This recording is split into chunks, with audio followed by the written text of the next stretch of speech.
नमस्कार दोस्तों, आप सभी का स्टडी फॉर यूपीएससी पीसीएस में स्वागत है। आज तारीख है 24 सितंबर 2025 ईस्वी और आज का डिटेल न्यूज़पेपर आर्टिकल डिस्कशन का वीडियो होगा ये, जिसमें करीब में 6 टॉपिक हम लोग डिटेल में समझेंगे। एक ट्रंप से जुड़ा हुआ टॉपिक है, एक सुपर साइक्लोन आया है।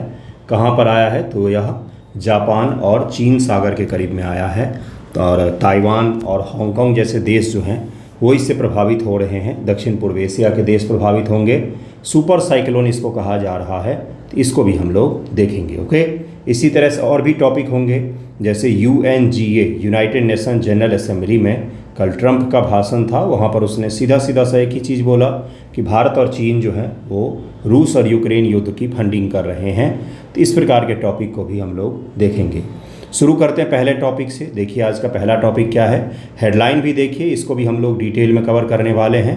ई साइन फीचर को जो हमारा इलेक्शन कमीशन है वो एक्टिवेट करने जा रहा है, ई साइन फीचर को, जिस पर वोटर लिस्ट डिलीशन, मतलब वोटर लिस्ट से किसी को डिलीट करना या फिर हटाना, नाम हटाना, इस प्रक्रिया के लिए ई साइन को अनिवार्य किया गया है। क्योंकि राहुल गांधी जी ने कुछ दिन पहले जो प्रेस कॉन्फ्रेंस किया था उसमें उन्होंने आरोप लगाया था कि कर्नाटक के एक सिम का उपयोग करके अलग अलग लोगों के नाम हटवा दिए गए वोटर लिस्ट से और इस प्रकार से धांधली की गई है। तो ये जो आरोप हैं, इसी से बचने के लिए अब इलेक्शन कमीशन ने फैसला लिया है कि ई साइन क्या होता है, इसको इलेक्ट्रॉनिक साइन भी इसको कहा जाता है। ज़रा देखेंगे, इस टॉपिक को भी डिटेल में समझेंगे। देखिए आज का पहला टॉपिक क्या है। एक चीज़ और है, कल पहला दिन था, कल पहला टेस्ट हुआ है टॉपिक के अकॉर्डिंग और कल से आंसर राइटिंग भी शुरू हुआ है। एक ग्रुप में GS1 का शुरू हुआ है जो लर्नर ग्रुप है, बेसिक ग्रुप है, और जिसमें लिखना जिन बच्चों को आता है उनके लिए टेस्ट शुरू हुआ है कल से। कल ज्योग्राफी का पहला टेस्ट था। तो अगर आपको जुड़ना हो तो जुड़िएगा, काफ़ी बेहतरीन रहेगा आपको लिए, आप सीख जाएंगे। मेन है कि टारगेटेड वे में पढ़ेंगे तो सही रहेगा आपके लिए, बेहतर रहेगा। देखिए पहला टॉपिक क्या है, तूफान रागसा कहा जा रहा है इसको, या रगासा भी कहा जा रहा है। सुपर साइक्लोन की श्रेणी में इसको रखा गया है। क्यों? क्योंकि इसकी जो रफ्तार होगी वो 220 किलोमीटर प्रति आवर।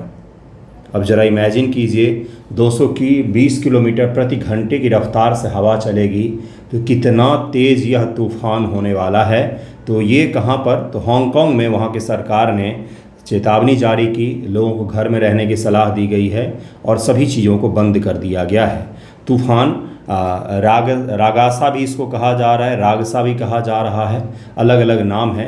तूफान नहीं कहा जाता, इसको टाइफून कहा जाता है। टाइफून कहा जाता है क्योंकि कहाँ पर आ रहा है ये, तो यह पश्चिमी प्रशांत महासागर के हिस्सों में देखी जा रही है, जिसके कारण से इन इलाकों में साइक्लोन को टाइफून के नाम से जाना जाता है। जिस प्रकार से अमेरिका में हरिकेन के नाम से जाना जाता है, भारत में साइक्लोन चक्रवात के नाम से जाना जाता है, उसी प्रकार से ऑस्ट्रेलिया विलीज के नाम से जाना जाता है। तो जापान, चीन और हांगकांग के करीब में इसको टाइफून कहा जाता है और यह तो सुपर टाइफून है क्योंकि इसकी रफ्तार जो है तो 220 किलोमीटर प्रति घंटा है। तो ये ज़रा देखिएगा, इसमें तूफानों को सैफिर सिम्पसन स्केल पर 5 श्रेणियों में वर्गीकृत किया गया है। ये स्केल भी याद रखिएगा, ये स्केल याद रखिएगा। यह तूफान के रफ्तार के हिसाब से उनको अलग अलग श्रेणियों में बांटा गया है। तो इस श्रेणी को भी याद रखिएगा, ये पूछा जा सकता है। 1 से 5 रेटिंग के तूफान के निरंतर हवा की गति के आधार पर डिवाइड किया गया है। श्रेणी 1 में 119 से 153 किलोमीटर प्रति घंटा, श्रेणी 2 है, श्रेणी 3 है, श्रेणी 4 है और श्रेणी 5 है जिसमें 252 किलोमीटर प्रति आवर से भी अधिक की रफ्तार से हवा चलने लग जाए। कृपया इस श्रेणी को याद रखें क्योंकि कई बार श्रेणी वगैरह एग्जाम में पूछ लिए जाते हैं। हवा के हिसाब से मैच करने को आपको दे दिया जाएगा, तब यह कठिनतम सवाल बन जाएगा। हिंद महासागर में चक्रवात को उष्णकटिबंधीय चक्रवात जो होता है उसके ज़रा नाम देखेंगे। कैरेबियन सागर में हरिकेन कहा जाता है। अमेरिका की बात हम लोग कर रहे हैं। कैरेबियन सागर उसी के दक्षिणी भाग में स्थित है। चीन सागर में टाइफून, चीन, जापान में टाइफू, या वहाँ पर भी टाइफून भी कह दिया जाता है, टाइफू या टाइफून याद रखिएगा। उत्तरी ऑस्ट्रेलिया में विलीज कहा जाता है। फिलीपींस में बागुइयो कहा जाता है। ये स्पेसिफिक रूप से याद रखिएगा क्योंकि विलीज और टाइफू वगैरह तो याद रहता है, लेकिन ये भूल जाते हैं आप, बागुइयो। ओके। अमेरिका में टोर्नेडो कहा जाता है, इसको याद रखिएगा। देखिए चक्रवात जो होता है कम दबाव वाले क्षेत्र, चारों ओर तेज़ी से अंदर की ओर हवा का संचार होता है, ये एक हवा का रफ्तार बना लेते हैं। इसमें क्या होगा, चारों तरफ से तेज़ हवाएं जो हैं ये केंद्र की तरफ में चलनी शुरू होती है, तो यह चक्रवात का निर्माण करती है। उत्तरी गोलार्ध में हवा वामावर्त दिशा में घूमती है, दक्षिणी गोलार्ध में दक्षिणावर्त दिशा में घूमती हैं। इस प्रकार से दक्षिणी गोलार्ध में घूमेंगी, इस प्रकार से इसको ऐसे बना सकते हैं, साउथ लिख करके एरो बना दिया, इसी प्रकार से नॉर्थ लिख करके एरो बना दिया, तो आपका क्या बन जाएगा, तो आपका पता चल जाएगा किस गोलार्ध में किस दिशा में हवाएं घूमती हैं। देखिए यहाँ पर नॉर्थ लिख करके मैंने एरो बनाया है और साउथ लिख करके एरो बनाया है।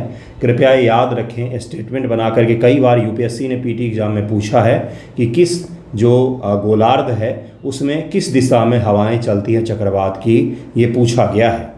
चक्रवात के साथ आमतौर पर हिंसक तूफान और खराब मौसम भी आता है, जैसे भी हमने देखा सुपर साइक्लोन आया है। चक्रवात शब्द ग्रीक शब्द साइक्लोस से आया है, जिसका अर्थ होता है सांप की कुंडलियाँ, क्योंकि यह गोल गोल आकार में हवाएं घूमती हैं, गोलाकार में हवाएं घूमती हैं। उष्णकटिबंधीय जो चक्रवात होता है जो भारत के क्षेत्रों में आते हैं या इस कटिबंध में आते हैं वो काफ़ी ज़्यादा तबाही मचाते हैं। वहीं पर जो शीत कटिबंध में चक्रवात आते हैं जैसे अमेरिका में, तो वहाँ पर चक्रवात तबाही कम मचाते हैं। हालांकि उनका दायरा बहुत विस्तारित होता है, उनकी चौड़ाई बहुत ज़्यादा होती है, ऊंचाई कम होती है। वहीं पर जो उष्ण कटिबंध के क्षेत्र में चक्रवात आते हैं विषुवत के करीब वाले एरिया में, जैसे भारत में, यहाँ पर ऊंचाई ज़्यादा होती है क्योंकि क्षोभ मंडल की ऊंचाई ज़्यादा होती है, इसलिए चक्रवात की ऊंचाई ज़्यादा होती है और साथ में ही इनकी चौड़ाई कम होती है। ये जैसे ही किसी सतह से टकराते हैं, जल स्रोत से दूर होते हैं, वैसे ही चक्रवात का विनाश हो जाता है। वहीं पर शीत कटिबंध में चक्रवात आते हैं वो स्थल पर भी रह सकते हैं जीवित, उनका विनाश नहीं होता है। ये कुछ बेसिक अंतर है जो पूछा जाता है, इसको याद रखिएगा, इसको याद रखिएगा। चक्रवात दो होते हैं, उष्णकटिबंधीय चक्रवात, इसके अलावा अतिरिक्त उष्णकटिबंधीय चक्रवात जिसे शीतोष्ण चक्रवात या मध्य अक्षांश चक्रवात या फ्रंटल चक्रवात या तरंग चक्रवात कहा जाता है। यही होते हैं जो ऊपर के कटिबंध में आते हैं, शीतोष्ण कटिबंध में चक्रवात देखे जाते हैं।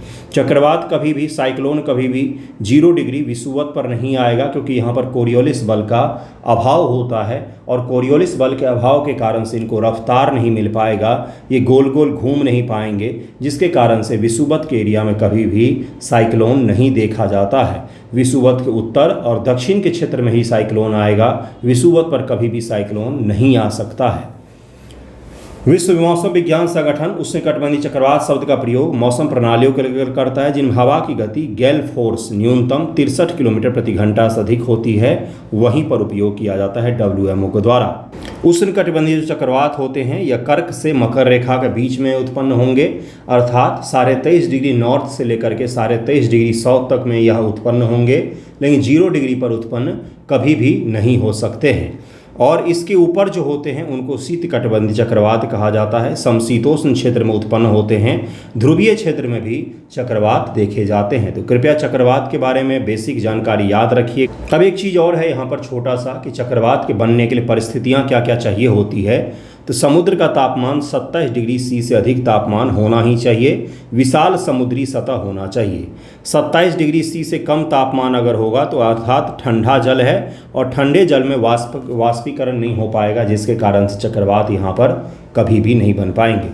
कोरियोलिस बल की उपस्थिति होना ही चाहिए, इसलिए विषुवत के उत्तर या दक्षिण में ही बन सकते हैं, विषुवत पर कभी भी चक्रवात का निर्माण नहीं हो सकता। ये जो 5 परिस्थितियां हैं ना, इनसे कम से कम 10 बार सवाल पूछा गया होगा प्रीलिम एग्जाम में, अलग अलग परीक्षाओं में, तो इसलिए कृपया करके इनको याद रखिएगा। देखिए अगला क्या है, ऊर्ध्वाधर और हवा की गति में छोटे बदलाव, पहले से मौजूद कमजोर निम्न दबाव के क्षेत्र निम्न स्तरीय चक्रवाती परिसंचरण के लिए आवश्यक होता है। समुद्र तल से ऊपरी विचलन प्रणाली भी यहाँ पर मौजूद होना चाहिए। जब ये चक्रवात चलना शुरू करते हैं, जैसे अगर भारत का मैप बनाएंगे, यहाँ पर चक्रवात का निर्माण हुआ है, जब ये चलना शुरू करेंगे स्थल से टकराते ही इन चक्रवात का विनाश हो जाएगा। चक्रवात के सबसे बीच के हिस्से को साइक्लोन की आंख कहा जाता है, आई ऑफ साइक्लोन कहा जाता है। जब आई ऑफ साइक्लोन का फॉल होता है लैंड के एरिया पर, तो वो हवाएं शांत हो जाती है, मौसम साफ होता है। साइक्लोन के वॉल में सबसे ज़्यादा दिक्कतें आती हैं, बहुत तेज़ हवाएं चलती हैं, साइक्लोन का एरिया काफ़ी ज़्यादा विस्तारित होता है। इसको याद रखिएगा, यहाँ से सवाल पूछा जा सकता है। सुपर टाइफून का जो नाम आज बताया है वो भी याद रखिएगा। यह हांगकांग के क्षेत्रों मुख्य रूप से सबसे पहला फॉल इसका हो रहा है, जहाँ पर 220 किलोमीटर से ज़्यादा रफ्तार की हवाएं चलने की उम्मीद है। प्रीलिम एग्जाम में इसी प्रकार के सवाल पूछे जाते हैं। नेक्स्ट टॉपिक देखिए क्या। ट्रंप का कल यूनाइटेड नेशन जनरल असेंबली में भाषण था। उस दौरान उन्होंने कहा कि भारत और चीन जो हैं ये फंडिंग कर रहे हैं किसकी, तो रूस और यूक्रेन वॉर की। तो इनको बोलने दीजिए, इनके बोलने का तो हम नहीं पढ़ेंगे, हम लोग UNGA के बारे में पढ़ेंगे। UNGA क्या है, क्योंकि यहाँ से सवाल पूछा जाएगा UNGA के बारे में। आज बाइलिंगुअल है वीडियो, हिंदी के ठीक नीचे आपको इंग्लिश भी मिलेगा। देखिए क्या है, संयुक्त राष्ट्र महासभा संयुक्त राष्ट्र का एक प्रमुख अंग है जो सभी 193 सदस्य देशों का प्रतिनिधित्व प्रदान करता है। जिस प्रकार से अपने देश में लोकसभा है, जहाँ पर सभी जगहों से जनप्रतिनिधि चुन करके आते हैं और वहाँ पर अपना अपना भाषण देते हैं, अपने अपने मुद्दों को उठाते हैं, उसी प्रकार से यूनाइटेड नेशन जनरल असेंबली है UNGA, जिसमें दुनिया के सभी देश जो हैं वो अपने अपने प्रतिनिधि भेजते हैं और वहाँ पर उनका भाषण होता है, वहाँ पर अपने मुद्दों को वो उठाते हैं। एक चीज़ और याद रखिएगा, UNGA जो है यह काफ़ी बड़ा है। यह यूनाइटेड नेशन का सभी देशों को शामिल करने वाला सबसे प्रमुख अंग में से एक माना जाता है। यूनाइटेड नेशन जनरल असेंबली, हर साल इसकी बैठक होती है और बैठक में सभी देश अपने नाम के पहले अक्षर के अनुसार से भाग लेते हैं। जैसे अमेरिका A से शुरू हो रहा है तो प्रथम उन देशों में शामिल होता है जो वहाँ पर भाग लेता है। इसके भाषण वहाँ पर होते हैं। UNGA की स्थापना, इतिहास UNGA की स्थापना 1945 में संयुक्त राष्ट्र चार्टर के तहत में हुआ था। पहली बैठक 10 जनवरी 1946 को लंदन में 51 संस्थापक सदस्यों के साथ हुई थी। ये अलग से याद रखिएगा। वर्तमान में यह अपनी 80वीं सत्र आयोजित कर रहा है। 80वां सत्र है इसका UNGA का। 1945 में पहली बार इसका सेशन हुआ था, ये भी याद रखिए। 1946 में पहली बार इसका सेशन हुआ था, ये भी याद रखिएगा, यह पूछा जा सकता है। सेकेंड वर्ल्ड वॉर के ठीक पश्चात से इसका पहला सेशन हुआ था, इसको याद रखिएगा। UNGA की संरचना और सदस्यता, सभी 193 सदस्य देश में से प्रत्येक का एक वोट होता है, यानी न्यूयॉर्क में स्थित है। इसमें 6 मुख्य समितियां, आयोग, बोर्ड आदि सहायक अंग होते हैं। पर्यवेक्षक स्थिति वाले गैर सदस्य जैसे वेटिकन भी इसमें भाग ले सकते हैं। जिनको पर्यवेक्षक का दर्जा प्राप्त है वो भी यहाँ पर भाग लेते हैं। इसके अलावा देशों के अलावा अलग अलग संगठनों को भी पर्यवेक्षक का दर्जा प्राप्त होता है, जो यहाँ पर भाग लेते हैं, इन मुद्दों में पार्टिसिपेट करते हैं। UNGA का कार्य क्या होता है? यह शांति, सुरक्षा, बजट, नए सदस्यों का प्रवेश आदि पर सिफारिशें करता है। महत्वपूर्ण मुद्दों पर 2/3 बहुमत, सामान्य पर साधारण बहुमत से निर्णय होते हैं। यह अन्य UN के अंगों की रिपोर्ट भी प्राप्त करता है। UNGA की बैठक नियमित सत्र सितंबर से दिसंबर तक होते हैं और अभी शुरू हो गया है, अभी से शुरू हो गया है। अब हमारे देश के जनप्रतिनिधि भी वहाँ पर भाग लेने जा सकते हैं, जिसमें उच्च स्तरीय बहस शामिल होती है। आपातकालीन विशेष सत्र बुलाए जा सकते हैं। 80वें सत्र का विषय है शांति, विकास और मानवाधिकार के लिए 80 वर्ष और अधिक। ये इस बार का विषय रखा गया है, इसको भी याद रखिएगा, ये पूछा जा सकता है। UNGA का महत्व भी है, ये कई सारे दुनिया भर के मुद्दों पर काम कर रहा है, जैसे SDG सहित तमाम मुद्दों पर काम कर रहा है। जो डोनाल्ड ट्रंप ने भाषण दिया उसमें उन्होंने यही बोला कि UN प्रासंगिक है ही नहीं। उन्होंने बोला कि UN की जगह पर अमेरिका को सारी शक्तियां सौंप देनी चाहिए, क्योंकि UN युद्ध नहीं रुकवा पाता है, अमेरिका रुकवा पा रहा है। UN जो है वो भारत और पाकिस्तान के बीच में कन्फ्लिक्ट होने से नहीं रोक पाया, रूस और यूक्रेन के बीच में कन्फ्लिक्ट को नहीं रोक पाया, इसी प्रकार हमास और इजराइल के बीच में भी कन्फ्लिक्ट को नहीं रोक पाया, इसलिए उसकी सारी शक्तियाँ अमेरिका को दे देनी चाहिए। ऐसा कल उन्होंने अपने भाषण में कहा है। सोच ही सकते हैं किस प्रकार का सूखा नशा करते होंगे। अगला टॉपिक देखिए क्या है। इसी जो है वो नया फीचर ला रहा है ई-साइन का, इलेक्ट्रॉनिक साइन फीचर इसको कहा जाता है। अब किसी का भी नाम अगर वोटर लिस्ट से हटवाना है तो ई साइन के तहत में परमिट पहले होना चाहिए, ई साइन होना चाहिए। ई साइन किसको कहा जाता है? जैसे अगर आपने पैन कार्ड वगैरह बनाया होगा तो आधार वेरिफिकेशन के लिए OTP आता है आपके फ़ोन पर, और उस OTP के ज़रिए ई साइन आप करते हैं। इसी को कहा जा रहा है, यही प्रोसेस है ई साइन का। ई साइन सुविधा शुरू कर रहा है इलेक्शन कमीशन। निर्वाचन आयोग ने ई हस्ताक्षर सुविधा पेश की है ताकि मतदाता सूची से नाम हटाने के लिए पहचान के दुरुपयोग की जांच हो सके। यह सुविधा ECI नेट पोर्टल और ऐप पर उपलब्ध होगा।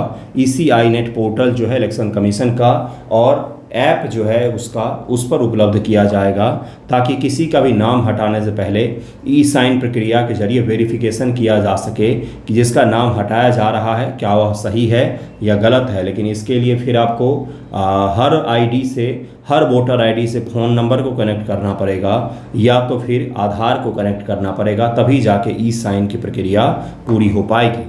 ई हस्ताक्षर की प्रक्रिया आवेदक को मतदाता के रूप में पंजीकृत या नाम हटाने, सुधार के लिए आधार लिंक फ़ोन नंबर और ई हस्ताक्षर का उपयोग करना होगा। यह प्रक्रिया ECI नेट पोर्टल पर अनिवार्य होगा। अर्थात आप ये करने जा रहे हैं कि आधार को वोटर लिस्ट से जोड़ने जा रहे हैं, तो ये भी तो प्राइवेसी का उल्लंघन होगा। आने वाले समय में सरकार ये जानकारी क्या पता निकाल ले कि किसने किसको वोट किया है, तो ये भी एक प्रक्रिया है जिस पर सवाल खड़े किए जाएंगे आने वाले समय में।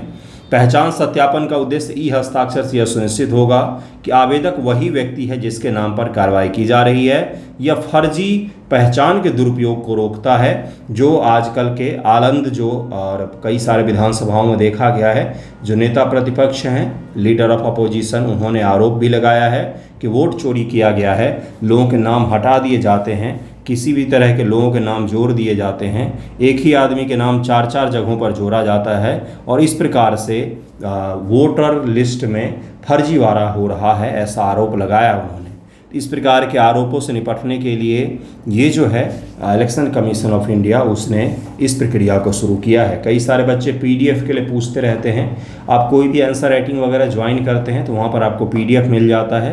यूट्यूब से भी आप ज्वाइन कर सकते हैं। ज्वाइन करने के पश्चात से आंसर राइटिंग और PDF ग्रुप में आपको ऐड कर देता हूँ, जहाँ पर आपको रेगुलर लेक्चर के भी PDF, न्यूज़पेपर वगैरह भी सब कुछ उपलब्ध हो जाता है। ओके, ई हस्ताक्षर क्या होता है? ई हस्ताक्षर एक डिजिटल हस्ताक्षर है जो इलेक्ट्रॉनिक रूप से दस्तावेज और आवेदन को सत्यापित करने के लिए उपयोग किया जाता है। E sign is a digital signature use to electronically verified documents और एप्लीकेशंस। आपने कोई भी अगर आपने यूज किया होगा, जैसे अभी मैंने उदाहरण दिया पैन कार्ड बनाने का, तो घर बैठे बैठे जो पैन कार्ड आप बनाते हैं आधार का उपयोग करके, तो वहाँ पर ई हस्ताक्षर प्रक्रिया का ही उपयोग किया जाता है, जिसके ज़रिए आप क्या करते हैं तो वेरिफिकेशन करते हैं कि हाँ मैं वही व्यक्ति हूँ जिसका यह काम हो रहा है। इसके लिए होता क्या है, जैसे अगर आप आधार का यूज़ करके पैन कार्ड बनाते हैं तो आधार का यूज़ करके पैन कार्ड बनाने से आपके फ़ोन पर OTP आता है और उस OTP को जब आप डालते हैं तो आपका ई सिग्नेचर वेरीफाई हो जाता है और उसके पश्चात से आपका पहचान वेरीफाई हो जाता है। इसी प्रक्रिया को अब इलेक्शन कमीशन ऑफ इंडिया लाने जा रही है। आपसे सवाल किस प्रकार से पूछेगा, सवाल पूछेगा कि हाल ही में लीडर ऑफ अपोजिशन के द्वारा BPSC पूछ सकती है। BPSC का मेंस शानदार क्वेश्चंस आते हैं करंट अफेयर के, बहुत डायनामिक सवाल होते हैं और डे बाय डे लाइफ से जुड़े हुए होते हैं। पूछेगा कि लीडर ऑफ अपोजिशन के द्वारा हाल ही में आरोप लगाया गया है कि नाम हटाने और जोड़ने की प्रक्रिया में कई सारी खामियां देखी गई हैं। इलेक्शन कमीशन इन चुनौतियों का समाधान किस प्रकार से कर रहा है? बस छोटा सा सवाल हो गया, आप लिखिए, बताइए कि ई साइन प्रक्रिया को लागू किया जा रहा है। बताइए कि किस प्रकार से वोटर लिस्ट से आधार को जोड़ा जा रहा है ताकि डुप्लीकेशन को रोका जाए, डुप्लीकेशन ना हो, ई साइन के जरिए हर आदमी को वेरीफाई किया जा सके, तो ये आपको बताना पड़ेगा वहाँ पर। तो ऐसे ही तो सवाल बनाए जाते हैं, न्यूज़पेपर से ही, करंट से ही तो सवाल बनाए जाते हैं। जो लोग इंटरव्यू के लिए जा रहे हैं 70 BPSC मेंस के रिजल्ट के बाद, अभी तो नहीं आया है, आएगा, तो उसके लिए भी आपको न्यूज़पेपर ही पढ़ना पड़ता है। क्या लगता है आपको जो इंटरव्यू लेने आते हैं वो विजन का मैगजीन पढ़ करके आते होंगे क्या?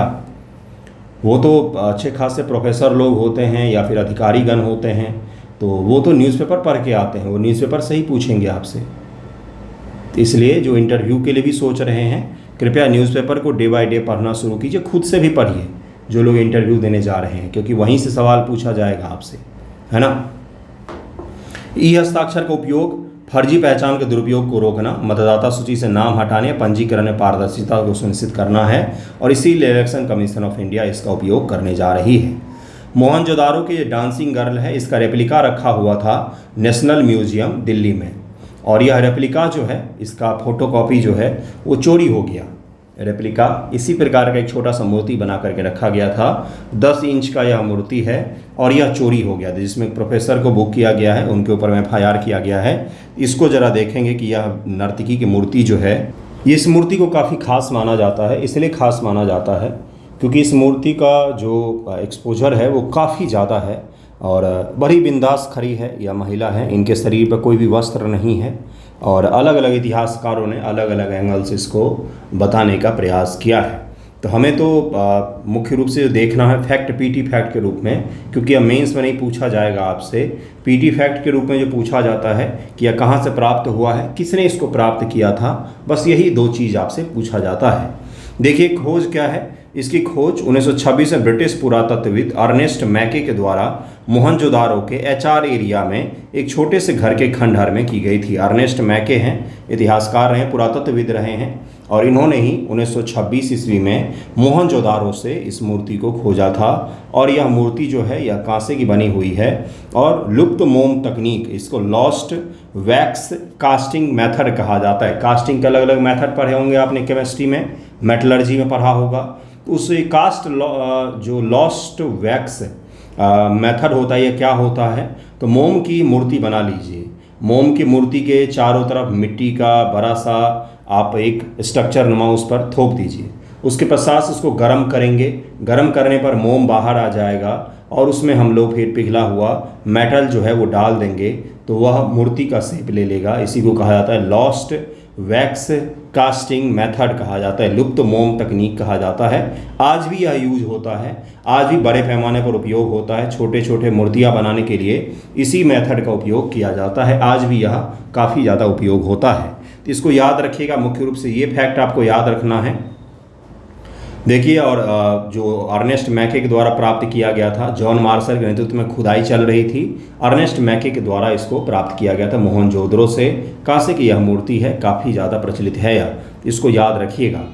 नेक्स्ट टॉपिक काफ़ी ज़्यादा इम्पोर्टेंट है कि मोरक्को में, मोरक्को देश है, अफ्रीका है यह, अफ्रीका है, इस प्रकार से अफ्रीका है।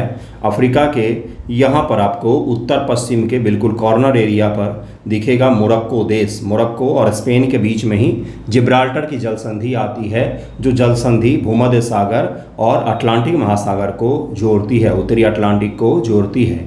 तो यहीं पर मोरक्को देश है। मोरक्को देश में ही भारत के जो रक्षा मंत्री हैं राजनाथ सिंह जी ने उद्घाटन किया है किस चीज़ का, तो टाटा और DRDO ने मिलकर के वहाँ पर डिफेंस मैन्युफैक्चरिंग प्लांट बनाया है। व्हीकल मैन्युफैक्चर किया जाएगा, दरअसल में कॉम्बैट व्हीकल, जो युद्ध में यूज होने वाले गाड़ियाँ होती हैं, उसका वहाँ पर निर्माण किया जाएगा मोरक्को में। भारत सरकार और मोरक्को की सरकार के बीच में इस समझौते के तहत में मोरक्को का सबसे बड़ा सैन्य उत्पादन संयंत्र लगाया गया है, जिसका उद्घाटन कल राजनाथ सिंह जी ने किया है मोरक्को में। ये भी याद रखिएगा। देखिए यहाँ पर क्या है, रक्षा मंत्री ने मोरक्को में टाटा का युद्ध वाहन संयंत्र खोला। रक्षा मंत्री राजनाथ सिंह और उनके मोरक्कन समकक्ष जो हैं, इन दोनों ने मंगलवार को Tata advance system limited TASL के आधुनिक युद्ध वाहन निर्माण संयंत्र का उद्घाटन किया। यह संयंत्र मोरक्को के बेरेक्शीद में स्थित है। मोरक्को का यह जगह है